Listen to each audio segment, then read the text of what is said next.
నా పేరు లక్ష్మి. నేనొక ఆవుని. నేను శోభు మంచి మిత్రులం. తను కష్టాల్లో ఉన్నాడని నేను నా పాలు అతనికిచ్చేదాన్ని. తను పొద్దంతా సైకిల్పై పొరుగు ఊరు వెళ్లి పాలు అమ్మేవాడు. నేను బయటికి వెళ్లి గడ్డి తిని వచ్చేదానిని. సాయంత్రానికి శోభు ఎంతో సంతోషంగా తిరిగి వచ్చేవాడు. తన సంపాదనను చూసి నేను ఎంతో సంతోషపడేదానిని. మా ఇద్దరి మధ్యలో మంచి బంధం ఏర్పడింది. కాని కొన్ని రోజులకి నా కడుపులో పాలు అయిపోయాయి.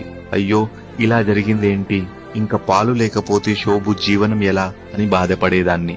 నిద్ర పట్టని శోభుకి ఏం ఆలోచన వచ్చిందో ఏమో.